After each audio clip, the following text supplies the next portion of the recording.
Работник шахты погиб при закладке взрывчатки в Удачном. На данный момент удалось установить, что на горизонте 580-го рудника «Удачный» при подготовке к взрывным работам произошел несанкционированный взрыв.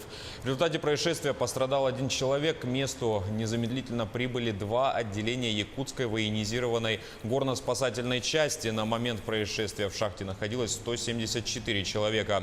Взрыв на работу рудника не повлиял, обрушения нет, газовая обстановка в норме, вентиляционный режим нормальный. В настоящее время следователи проводят осмотр места происшествия.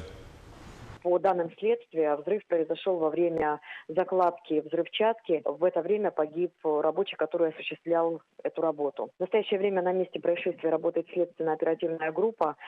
Следователь Мернинского межрайонного следственного отдела ее возглавляет и проводит осмотр места происшествия. По результатам принятых мероприятий уже будет принято соответствующее решение. Во время проведения проходческих работ в момент заряжания забоя произошел взрыв взрывчатых материалов. Введен был ликвидация аварии. На месте работают два взвода военизированной горно-спасательной части, ВГСЧ называется. В момент взрыва в шахте находилось 174 работника. Все работники, кроме постов охраны, были выведены из рудника. В результате происшествия погиб работник Айхало-Удачнинского специализированного шахтостроительного управления УКС 1971 года рождения.